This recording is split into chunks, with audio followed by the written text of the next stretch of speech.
Good day, Dragon Slayers. I'm joined today by my buddy, my cousin, and one of the more brilliant people I happen to know, Michael Dallen. Say hello, Michael. Hello, Michael. Hello, Michael. Okay. We're brought to you by our publications. This is Dragon Slaying, a book about self-transformation, and Michael's book, a wonderful book about the Old Testament called The Rainbow Covenant. Should you wish to sponsor this podcast, please contact us in care of Dr. Tom, that's Dr. Tom, .author at Gmail.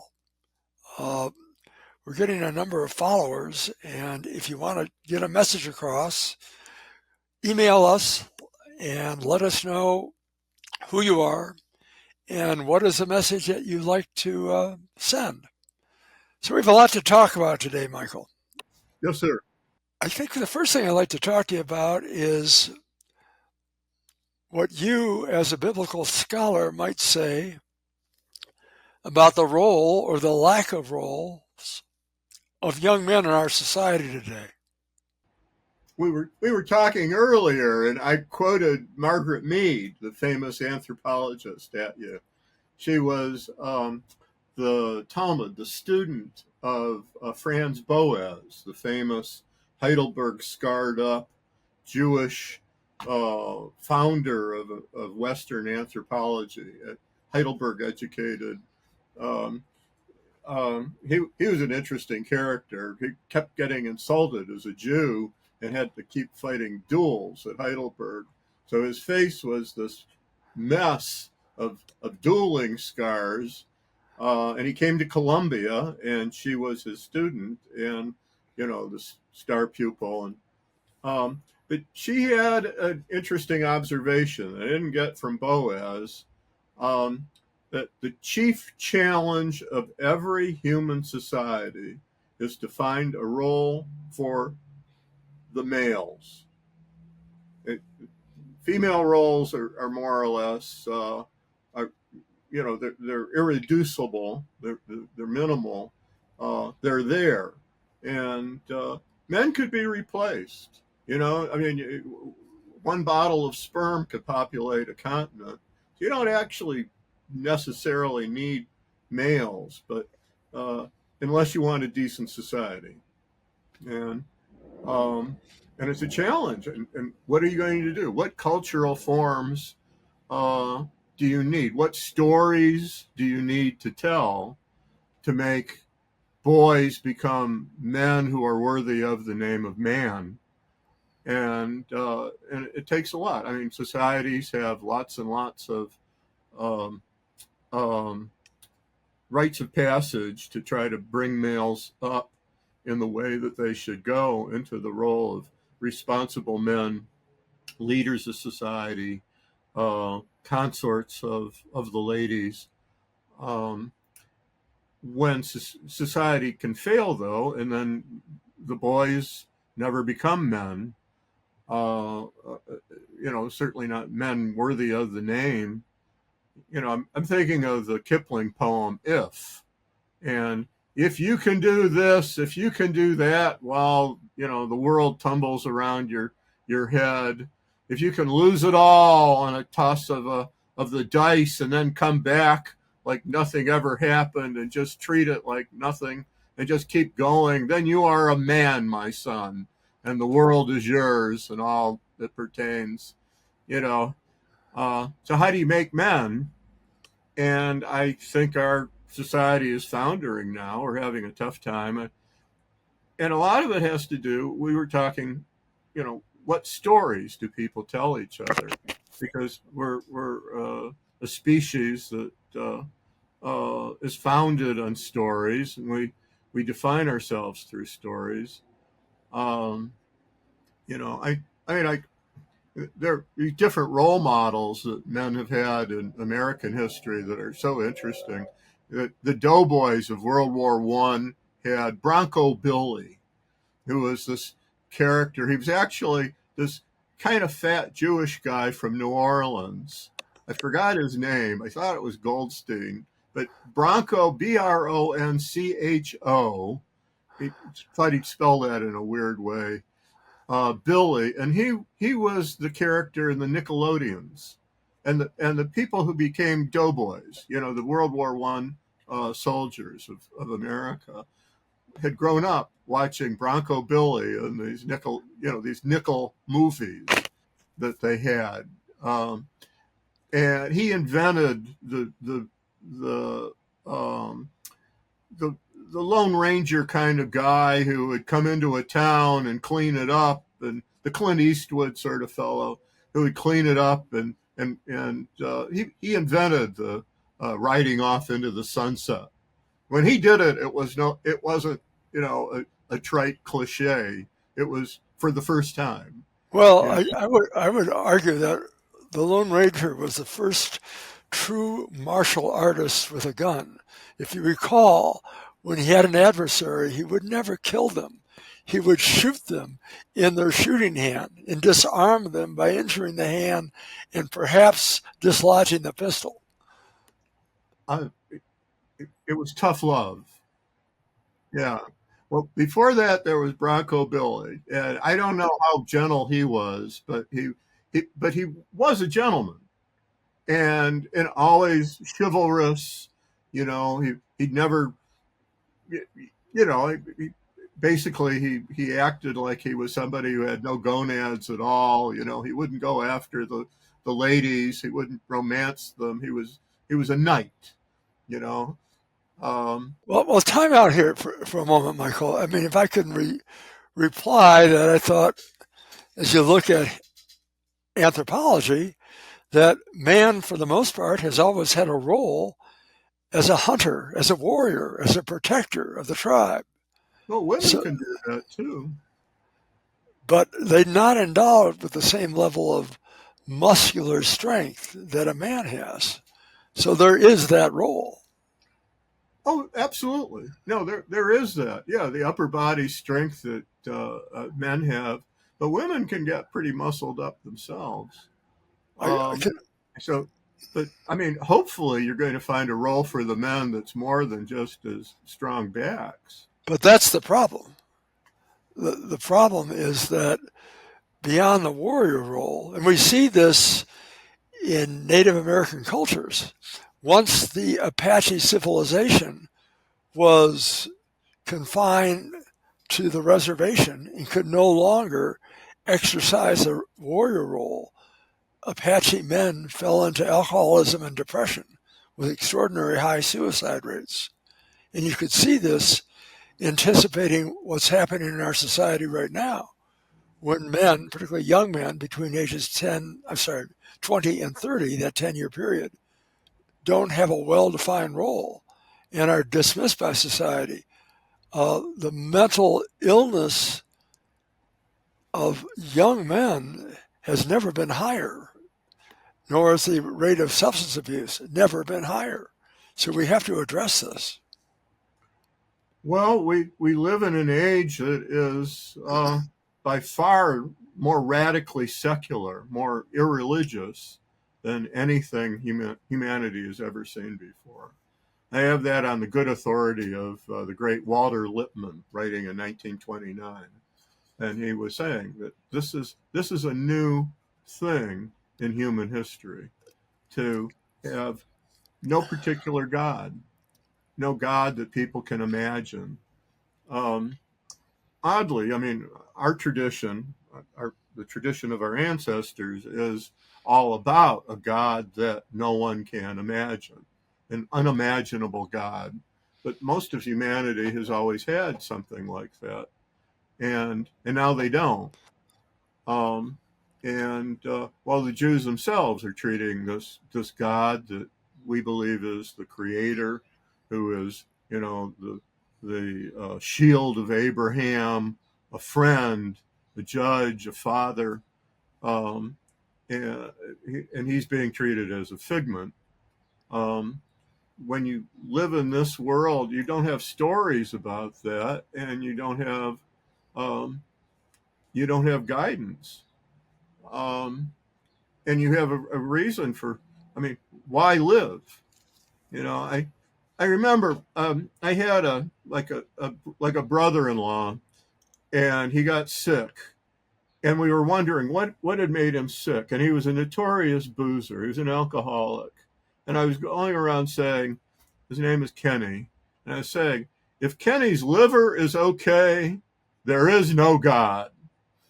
And then there was the idea that, I mean, but the whole idea of that is that what kind of world is it where there is no God? There is no reason, there is no sense, there is no justice. And people today live in a world where, the argument is that there is no God, that the creation was an accident. And you have science working full time, coming up with string theories and different theories about the universe to try to. There's a lot of evidence for God, this alleged figment in the world.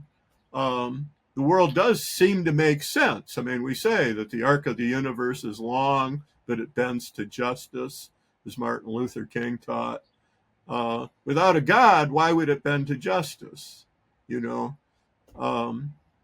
So we have enemy. We have people who don't see reason in the world and don't see a role for themselves.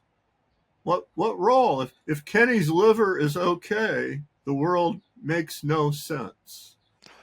To pause for a moment here, those who've read the book believe that I think what works in our society are the health of society is predicated on the health of one's organizing myth. And what I mean by that is you know nothing with certainty, but if you or your society has an organizing myth that works for you, that advances you, then you stick with the myth. And I believe that the organizing myth that made our society work best was the Judeo-Christian organizing myth based on the Old Testament, the New Testament, if you will, but it held society together. And it appears that families that adhere to that myth, that is, they believe in God, they follow a religious path, are more likely to be traditional families with fathers and mothers. The kids are more likely to be successful and healthy. They're more likely to not be criminal. They're less likely to be substance abusers. So there's the organizing myth that seems to work for us.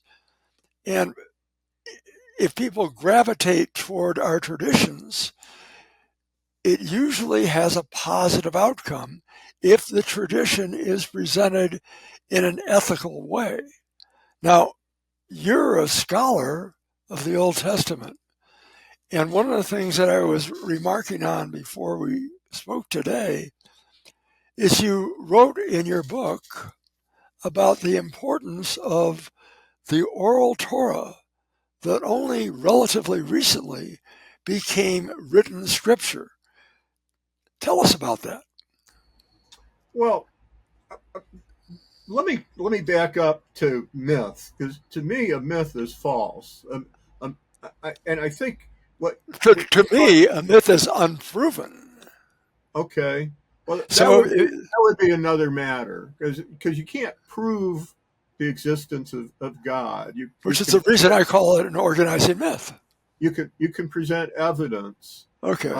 but you can't prove it. I mean, and that's part of the secret of deity, that if you could prove it, there would be no such thing as faith. Um, I mean, we're waiting for proof to come at another time, eventually. Uh, in the meantime, we have evidence that we're true. I personally would hate to be following something that was baloney, whether it was Michael, it's not baloney. It's unproven. When I say it's a myth, it's not a lie. It's what it organizes us. Like the Constitution is an organizing myth. Okay, Yeah. I'm trying to get over the connotation of myth and falsity. But I would call it an organizing story, an organizing structure. But I, to follow nonsense is nothing. And the whole point of the God of Israel, of the God of Abraham, of my God, is that He's the God of truth. And you go and the reason I became from atheism to orthodoxy, to Jewish orthodoxy, to religion, is that I found it to be true.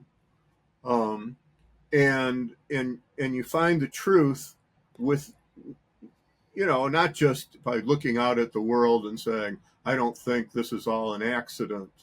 I think this world, this creation has a creator.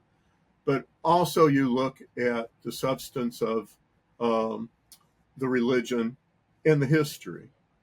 Um, what I found in the way of Israel, the religion of Abraham, is that it is confirmed by history. And you have evidence of the God of Abraham in the pages, in the annals of history. And I think we're even seeing that right now.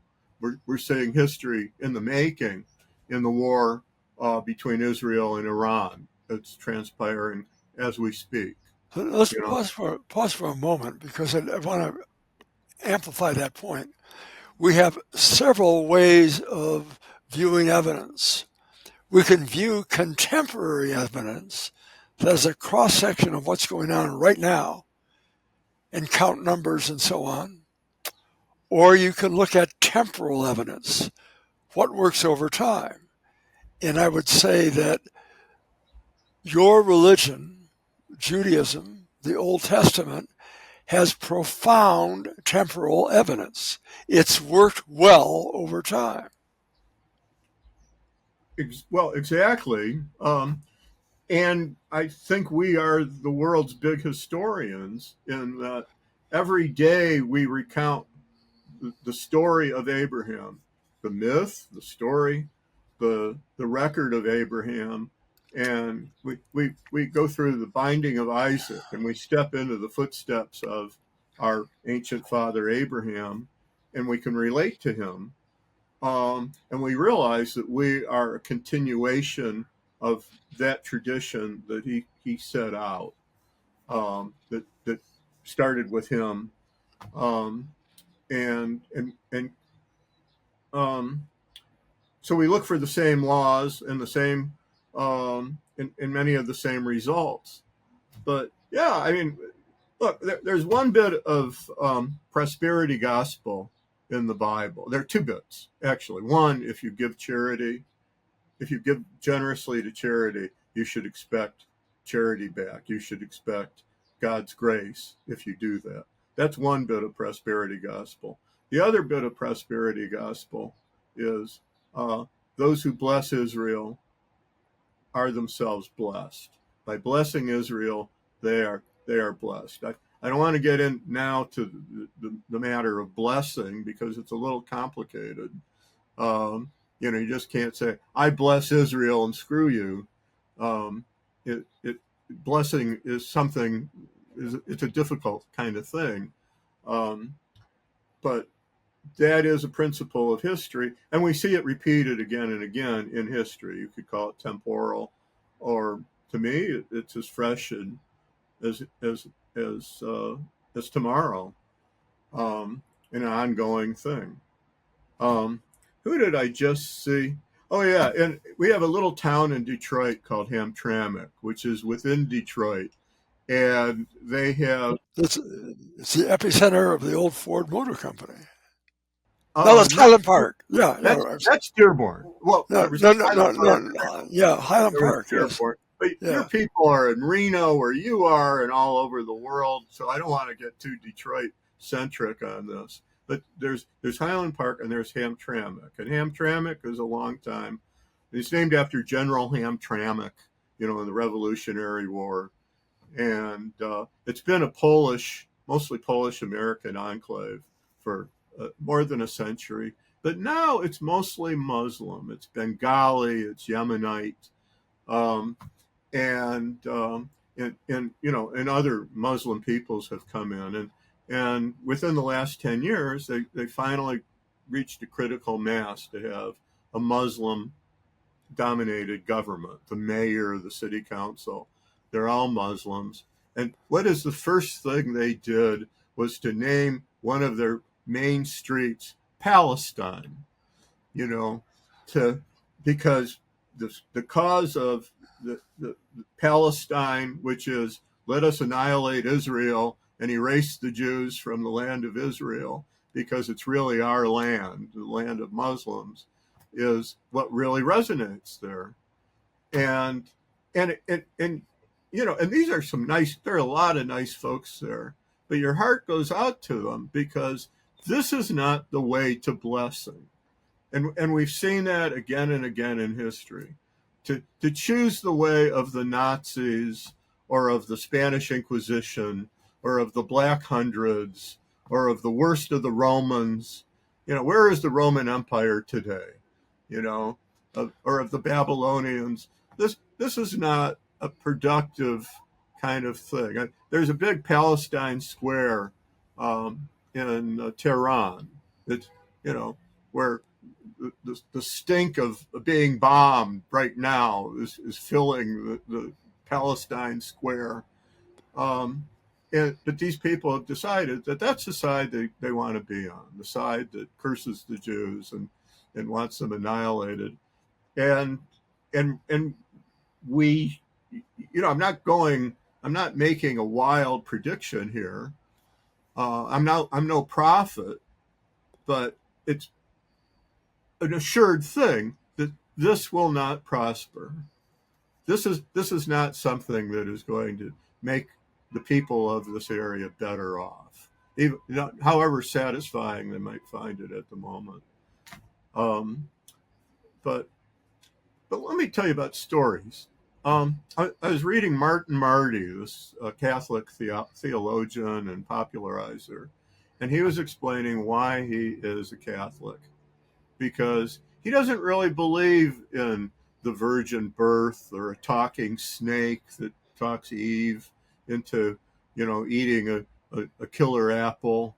But he loves the stories.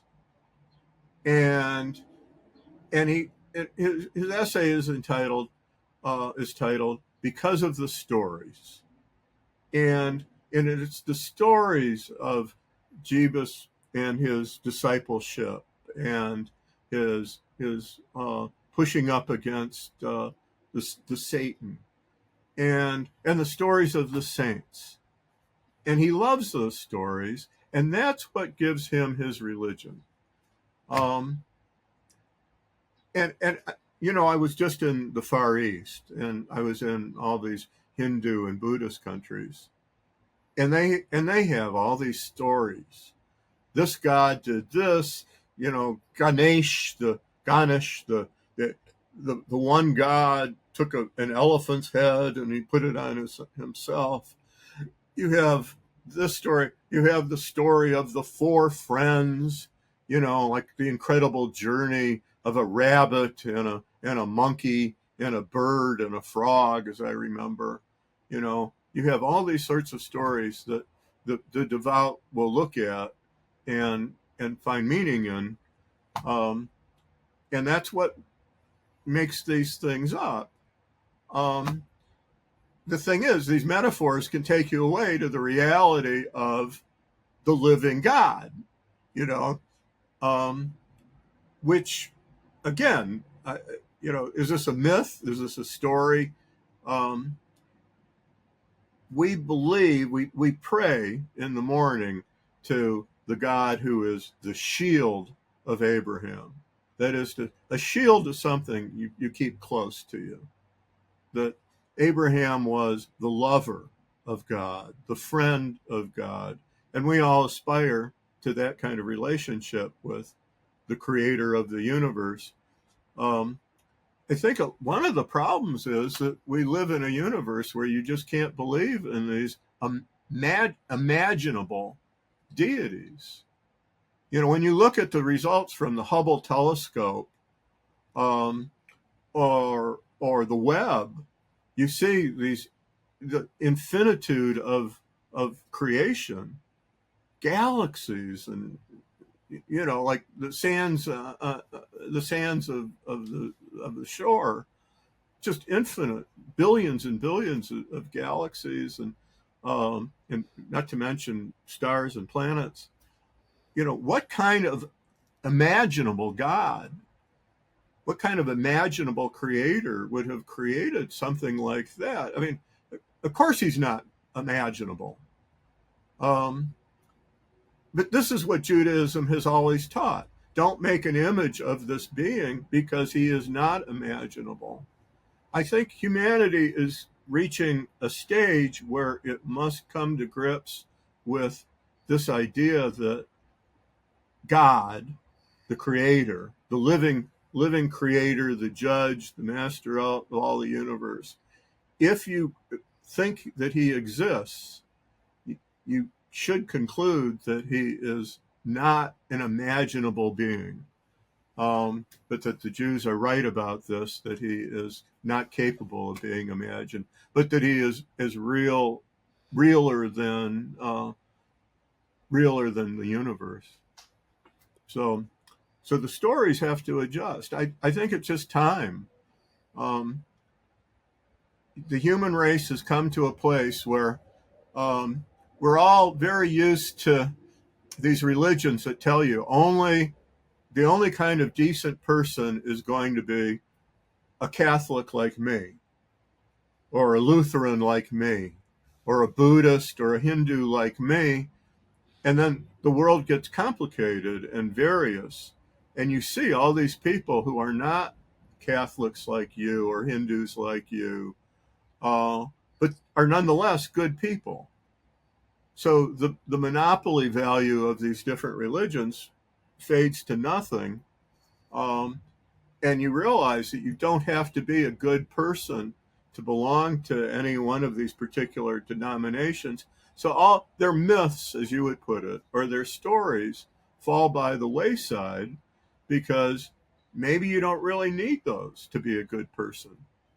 But Well, a couple of elements on it. This was something that was going to happen with modernity. Like there was no way to avoid the different nations of the earth coming together and getting to know each other. It's not a bad thing, it's a good thing, but it was also an inevitable thing. And that alone has diminished the hell out of all of these parochial, we have the one secret religions. Um, so I think we're all coming up on a wave of something that was, because it was inevitable, we can say it was ordained.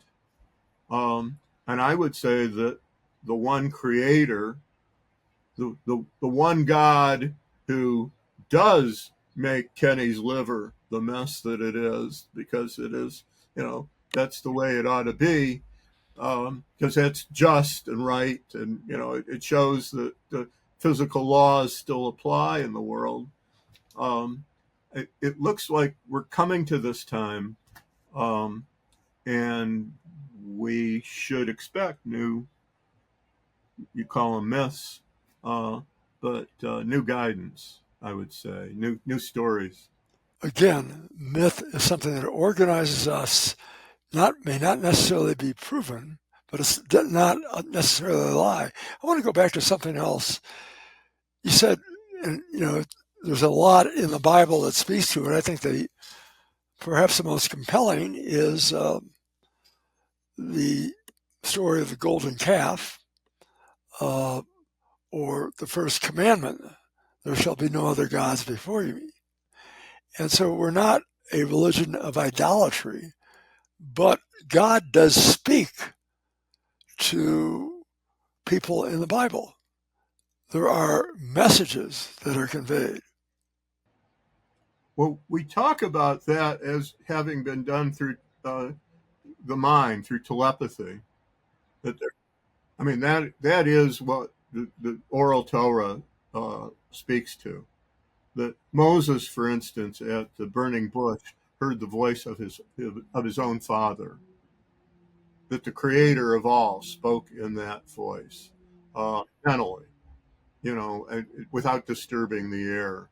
But it's just something that came through the mind. He can reach some people, through telepathy, um, mind-to-mind communication. which is, I think, a unique principle quality that man has. It's the fundamentals of the studies that I'm pursuing myself in terms of neurotheology. What is it about the brain that allows us to have these connections? Well, I mean, the secret of prophecy is still a secret, but if you've made progress, I congratulate you, Doc. I mean, like let's have more of that. Um, it's interesting the revelation at Sinai, where the the theophany went out to thousands and thousands and thousands of people assembled at Mount Sinai. Um, and the language, as related in the Torah, in the Bible, Exodus, is you shall. That is to say, you, Dr. Thomas, you, Michael, you shall do this. It's all first. It's all second person singular. Not you all, but you shall do this. He is speaking directly to each one of these thousands and thousands of people. So Moses did not speak in the dialect of southeastern United States. He No, didn't do y'all. no, no. Well, exactly. But I mean, again, we regard him as a faithful scribe, relating this is exactly as it's humanly possible to relate these things, and again, it's second person singular. You, Tom, shall have no other gods before me, and so on. Um, and I don't know where we were going with this, but again, well, the point of all this is that we believe it to be true, that this stuff really happened. Yeah, there are poetic and mythic elements to it all, of course. But it's so powerful that it does guide our lives if we listen.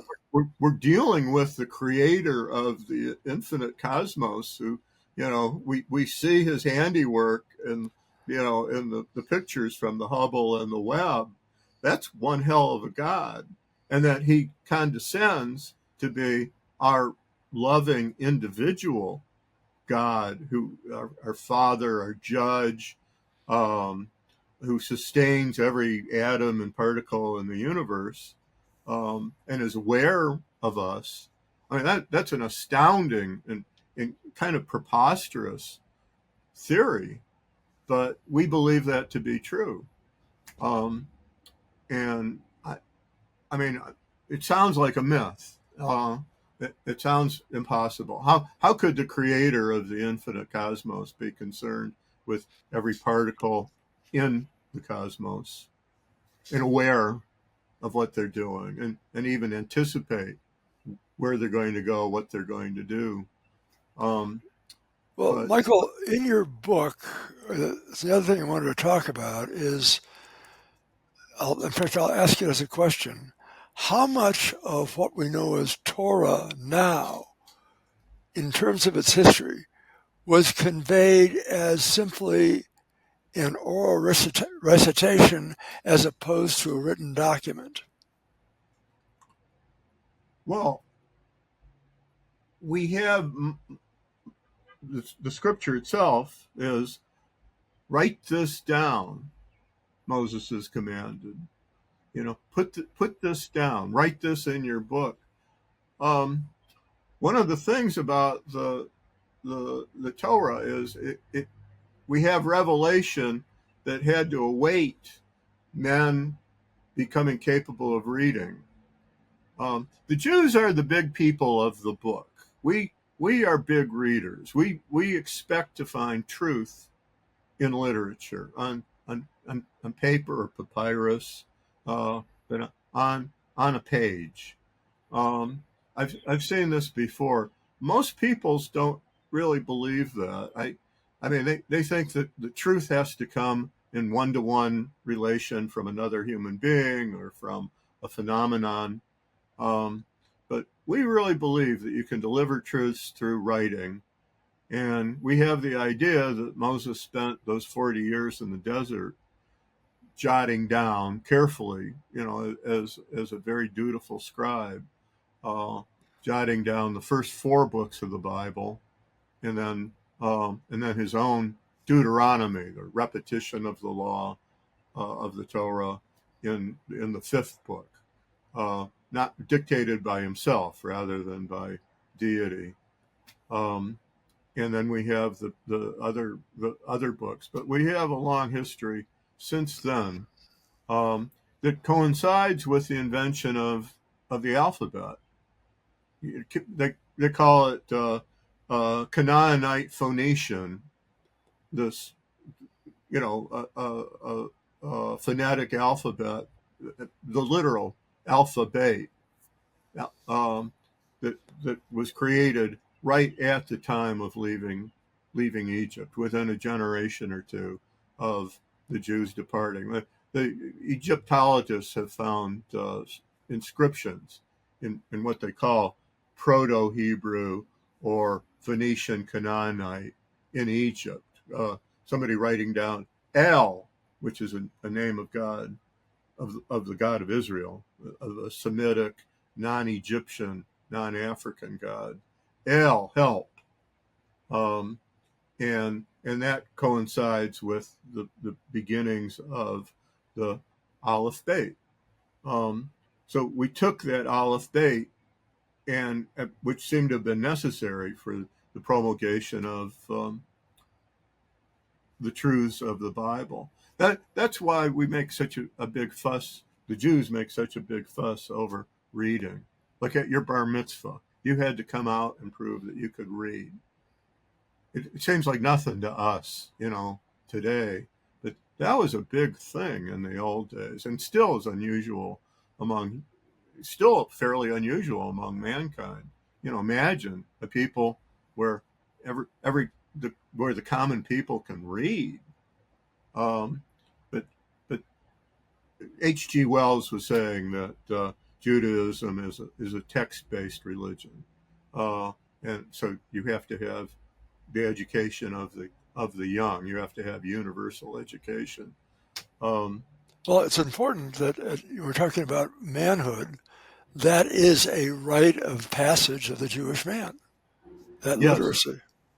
yeah. Which, of course, now we're calling on the ladies to come and Too, right. learn to read too, because they better learn to read, and it's pretty important that they learn to read. So it's all part Uh, of coming of age, literacy,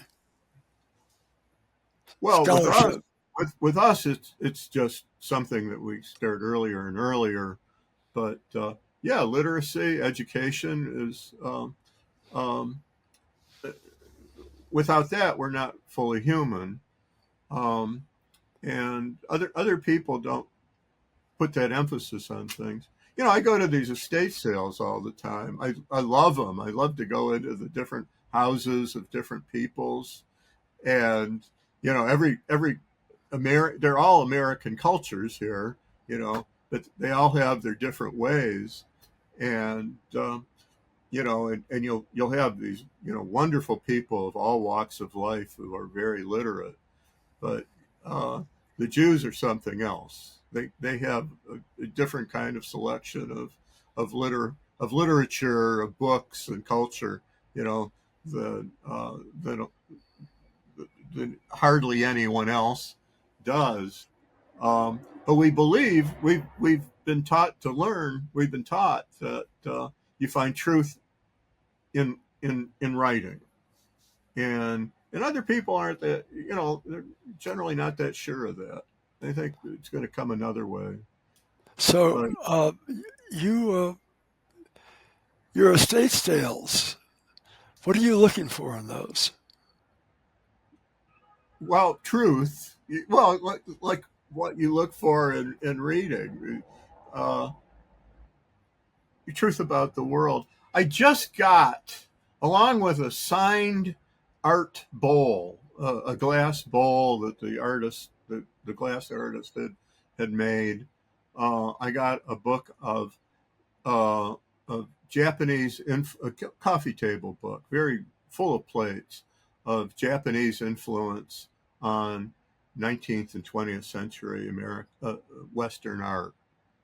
Um, the influence on Van Gogh, for instance, of Japan, and on the Impressionists, and on American architects, and it's quite a book, you know. So that's an example of the kind of things you could find. I'm looking at your library behind you, your little library behind you, and uh, I bet there's some cool stuff there. But what makes it cool? And I expect there's to be truth in it.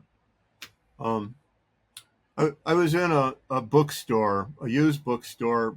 Friend runs it, and I took down a book of Lincoln's speeches, and I pulled it out, and there's the Gettysburg Address, and the government of the people, by the people, for the people shall not perish from the earth.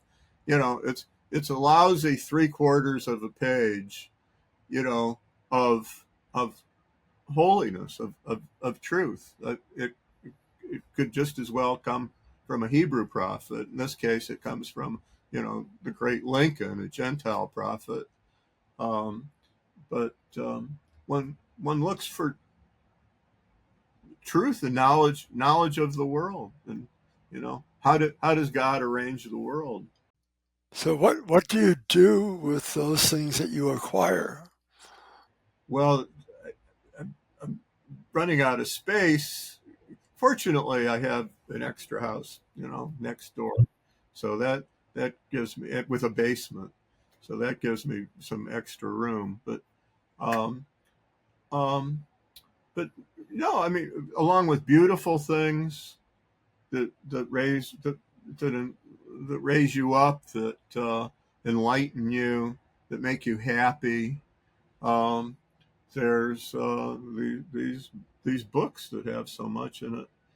I was talking to our cousin Janet Stern, and she was talking about our late cousin Harold, the Smithsonian um, curator, the curator of the Freer Museum, and he was a great collector. This book that I have about the Japanese effects on things uh, cites him, among other, many other authors.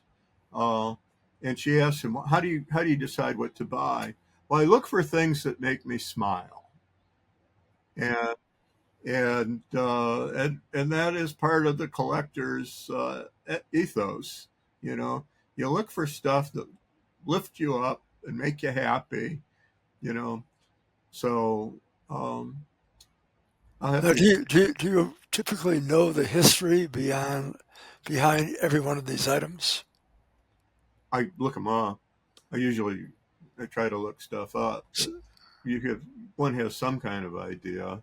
I So the next time in Detroit, I should make a point of touring the Michael Oh, that'd be Dallen great. Museum of Antiquities. Well, they're not all antiquities. Some are pretty modern. Oh yeah, I don't think we did that. No, we didn't. We Yeah. never had a chance to go through my stuff, which is a collection that's grown. But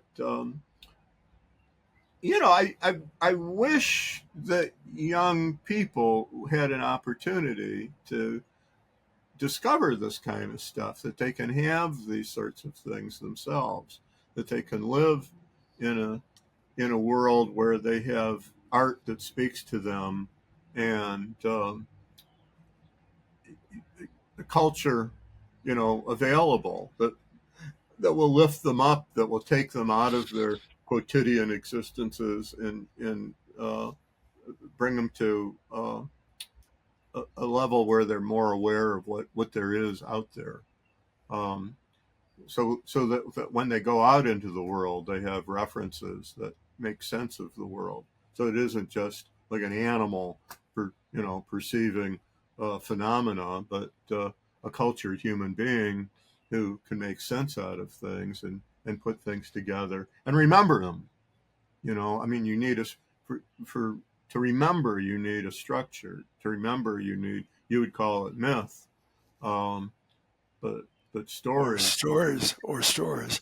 The thing I wanted to tie together is that if for much of what we know as Torah was conveyed orally before it was written, it must. Well, I don't know that because it coincided with the Oh, invention of the alphabet. So it's not like one of these more traditional, um, these nature religions. With Hinduism, and Shinto, or animism, you do have, this vast storage of or the Greek myths, Homer. You have this long legacy of oral recitation. I'm not so sure that that's the way of Israel. I have the sense that like the Song of Solomon might have been um, a popular song that people would do, um, but it's been written for a long time.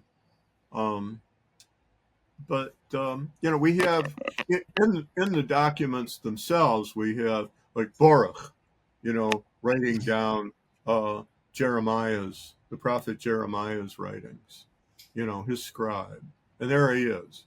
He has a secretary who jots this stuff down, um, and again, the Torah is mostly from the late Bronze Age, the early Iron Age, but already we had the alphabet, the Aleph Bet.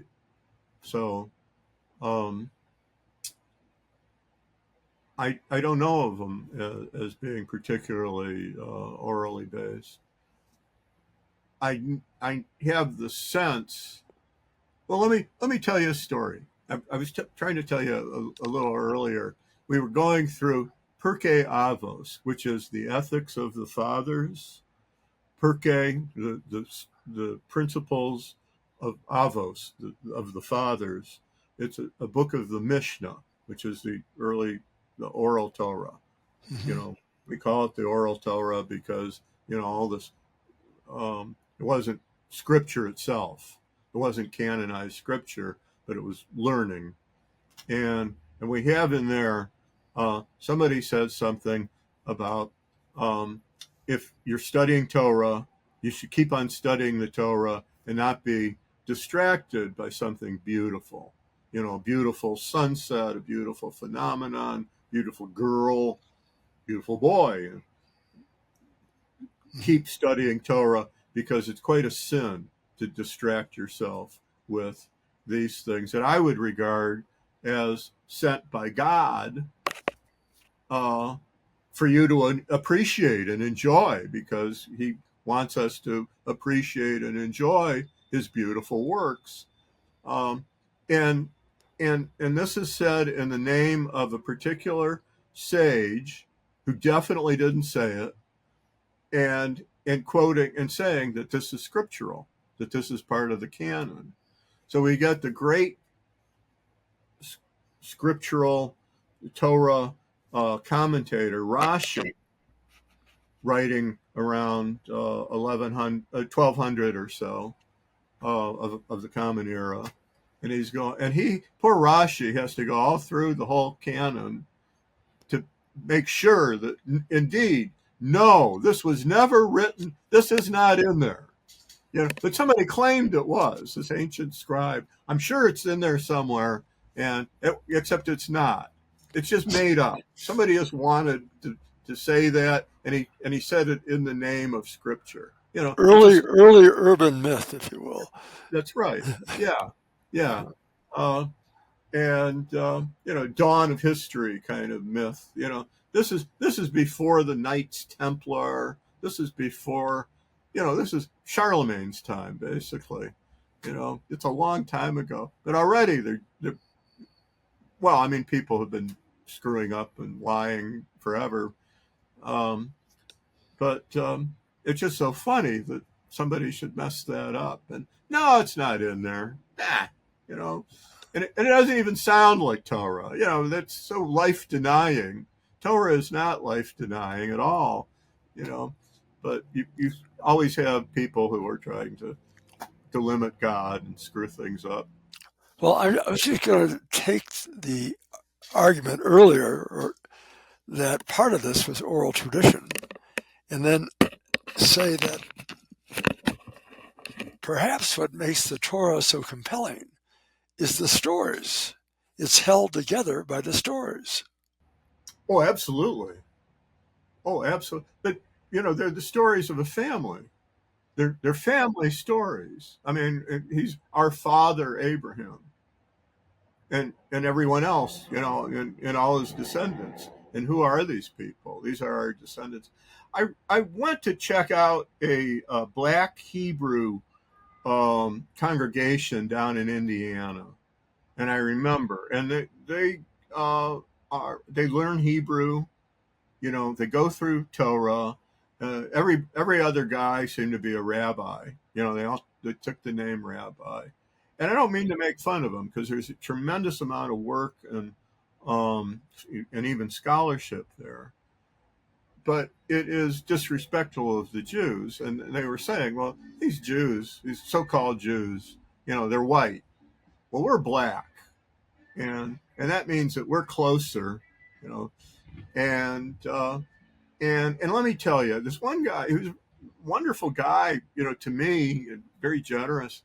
But I remember his lectures. He was saying that this covenant of the Jews couldn't possibly be genetic. It couldn't be just a Torah, a family thing. And except it is family. I mean, there's nothing like family to keep the tradition intact. You keep it in the family. Um, and he was saying that this is as much ours as anybody's, and really it's more ours than it is theirs because we're black. I mean, there's idolatrous racism, that has nothing to do with Torah, but a lot of wannabe, um, a lot of want to, but it is family, and these are the stories of family, and you want to know what's gone on with your family. Um, so that's another hook that should make these stories speak to you, and not just in terms of Joseph and the amazing Technicolor Dreamcoat and uh,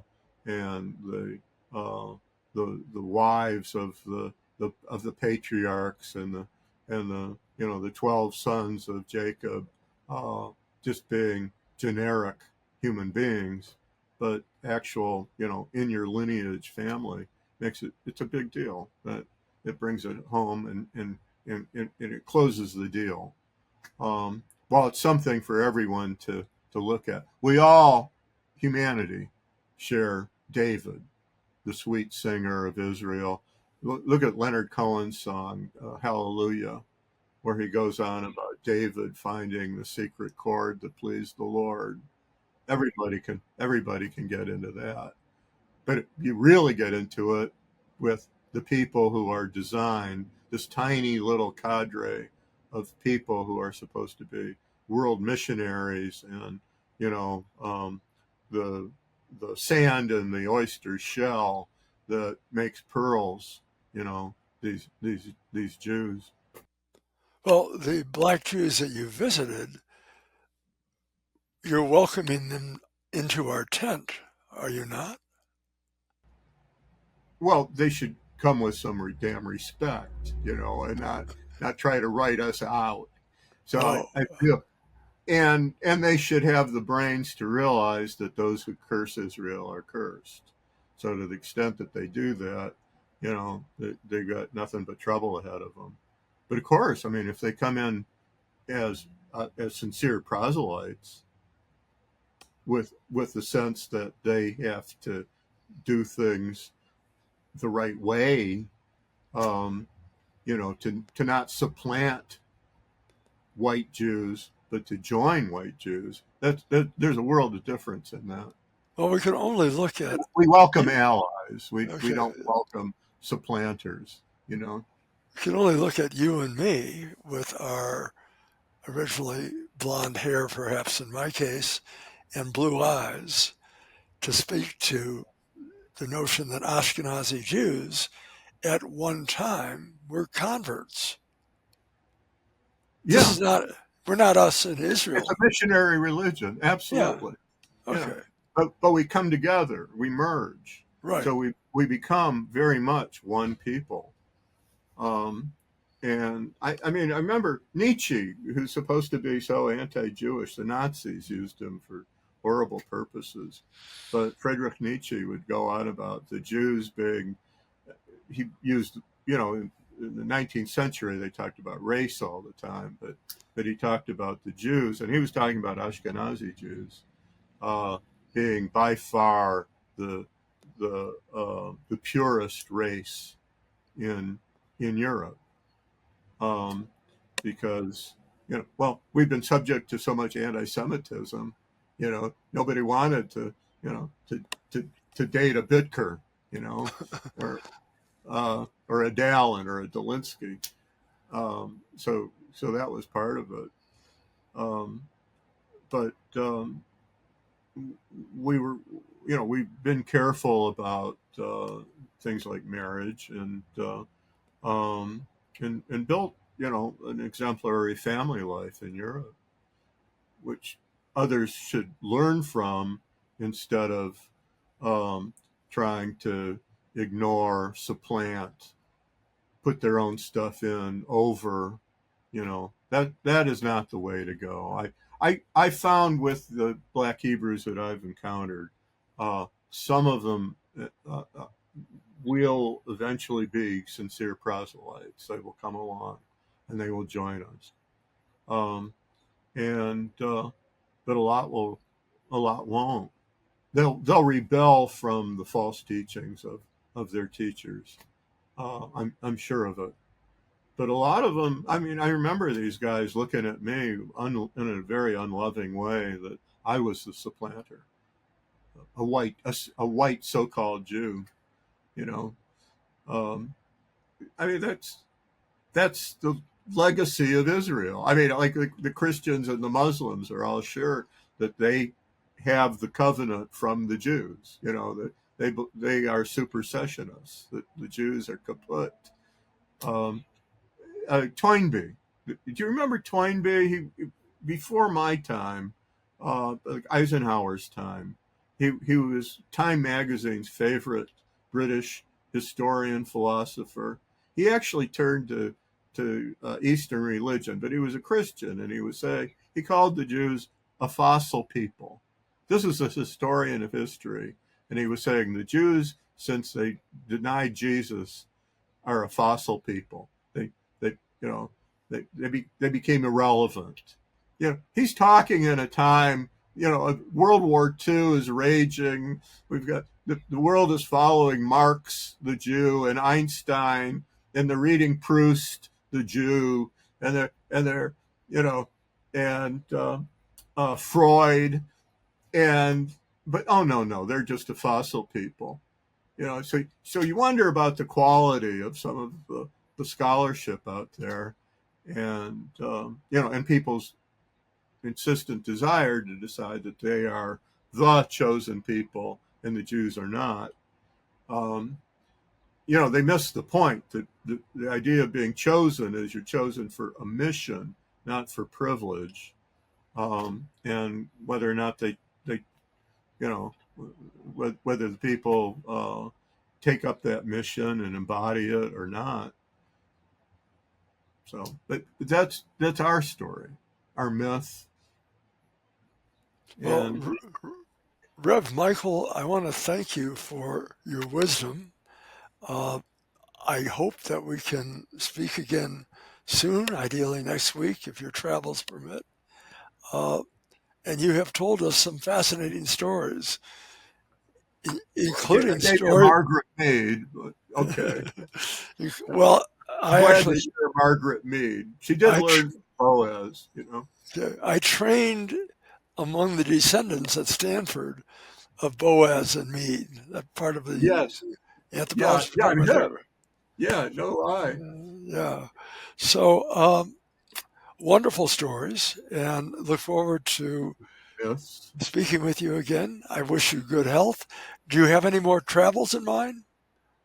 Well, I'm looking at, South Korea is teaching Talmud Right. to to its to its people. So I'm very curious about South Korea, and Japan is just fascinating.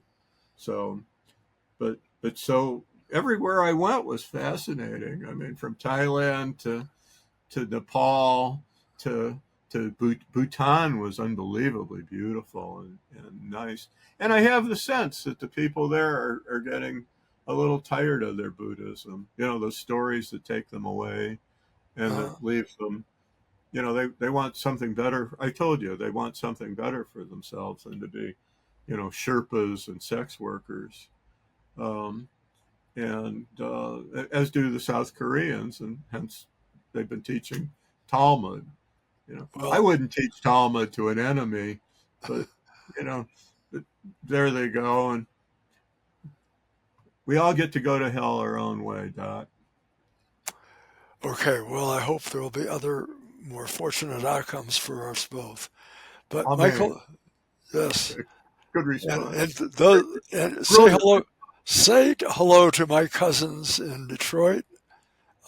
Let them know that we are healthy and well. Uh, All right, bleeding particularly, air and particularly Lorraine, if she's within earshot. okay. I'll Okay. try. All All right. right. Be well, my friend. Shalom. Shalom.